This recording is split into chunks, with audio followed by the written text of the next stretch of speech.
দেশের রাজনৈতিক দলগুলোর মধ্যে ঐক্য তৈরির চেষ্টা চলছে, যার যার মূল লক্ষ্য একটি জাতীয় সনদে উপনীত হওয়া।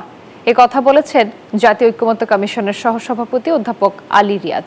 ঐক্যমত্য কমিশনের সঙ্গে রাজনৈতিক দলগুলোর ধারাবাহিক সংলাপের অংশ হিসেবে বাংলাদেশ জামায়াতে ইসলামীর সঙ্গে আলোচনায় এ কথা বলেন তিনি। আলী রিয়াজ বলেন, নতুন বাংলাদেশ নির্মাণের যে সুযোগ তৈরি হয়েছে তা নষ্ট হতে দেয়া যাবে না।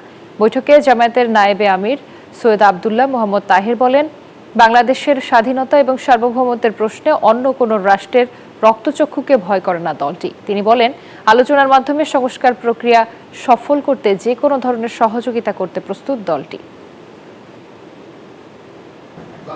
বাংলাদেশের স্বাধীনতা এবং সার্বভৌমত্বের ব্যাপারে আমরা কোনো রাষ্ট্রের রক্তচক্ষুকে ভয় করি না এবং কারো ইন্টারফারেন্স আমাদের স্বাধীনতার প্রশ্নে আমরা এটা স্বীকার করি না এবং করতে আমরা দেব না আমাদের সাধ্য মতো। 2 নম্বর, ক্রেডিবল এবং সাস্টেনেবল ডেমোক্রেসির ব্যাপারে জামাত অঙ্গীকারবদ্ধ। আমরা শুধু রাষ্ট্রীয়ভাবে না, আমাদের দলের ভিতরে আমরা এই গণতান্ত্রিক চর্চা করি। এই সুযোগ যারা তৈরি করে দিয়েছেন, যে বীর শহীদরা, তাদের কাছে আমাদের একটি ঋণ আছে, যেন এই সুযোগ কোনো অবস্থাতে হাতছাড়া হয়ে না যায়, যেন এই সুযোগকে কেন্দ্র করে আমরা এমন এক বাংলাদেশ তৈরি করতে পারি যেখানে কোনো অবস্থাতেই কাউকে নিপীড়নের মুখে পড়তে না হয়, বিচার বা বিচার বহির্ভূত ব্যবস্থার মধ্যে যেন তাকে মোকাবেলা করতে না হয়। আপনি যে কথাটি বললেন যে একের পর এক রাজনৈতিক দলের সঙ্গে বৈঠক অনুষ্ঠিত হচ্ছে এবং এই বৈঠকের শেষে ঐক্য কতটা হতে পারে সেই বিষয়টি আসলে কিন্তু এই বৈঠক শেষ হওয়ার পরেই বোঝা যাবে। তবে ঐক্যে উপনীত হতে কিন্তু বিভিন্ন রাজনৈতিক দল তাদের যে পরামর্শ, তাদের যে প্রস্তাবনা তা কিন্তু উপস্থাপন করে যাচ্ছেন ঐকমত্য কমিশনের কাছে। আজকের যে বৈঠকটির কথা বললেন, এই বৈঠকটি সকাল 10:30টার সময় শুরু হয়।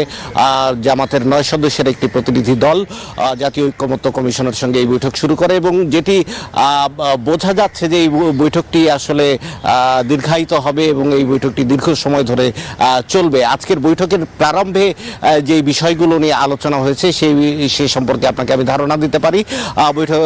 এই ঐকমত্য কমিশনের সহসভাপতি অধ্যাপক আলী রিয়াজ তিনি বলছেন যে বিভিন্ন রাজনৈতিক দলগুলোর মধ্যে ঐকমত্য তৈরিতে যে অভূতপূর্ব এক ধরনের সুযোগ তৈরি হয়েছে, সেই সুযোগকে কিন্তু কাজে লাগাতে চান এবং রাষ্ট্র সংস্কারের স্বরূপ কি হবে তা নির্ধারণ করতে চান এই বৈঠকগুলোর মধ্য দিয়ে। এবং আপনাকে আরো জানিয়ে রাখি যে জামাতের পক্ষ থেকে যে এই বিষয়টি বলা হয়েছে যে জামাত বাংলাদেশের স্বাধীনতা এবং সার্বভৌমকে সবচেয়ে বেশি গুরুত্ব দিতে চায় এবং তারা বলেছে যে এই স্বাধীনতা সার্বভৌমত্বের রক্ষায় অন্য কোনো রাষ্ট্রের ইন্টারফারেন্স তারা পছন্দ করবে না এবং তারা এটা মেনে নেবে না। এবং জামাত যে বিষয়টি বারবার করে বলার চেষ্টা করছে যে 47 সাল কিংবা 71 সালে বাংলাদেশের স্বাধীনতা অর্জন হলেও প্রকৃত স্বাধীনতা বাংলাদেশ পায়নি বলে মনে করে দলটি এবং তারা মনে করছে যে 2024 সালে এক ধরনের সুযোগ তৈরি হয়েছে বাংলাদেশের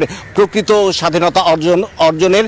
সেই সুযোগকে কাজে লাগাতে চায় সকল দলের মতামত নিয়ে, সকল দলের সঙ্গে সংলাপ করে এই প্রক্রিয়া অব্যাহত থাকবে বলে তারা মনে করেন। তো রুবা, এই ছিল আমার কাছে জাতীয় সংসদ ভবন থেকে সর্বশেষ খবরাখবর। জয়, আপনাকে ধন্যবাদ। বান্ডেল থাকলে প্রতি সেনমানিতে টাকা বাঁচবে। বিকাশ সেনমানি বান্ডেল কিনে জিতুন প্রতি লেনদেনে।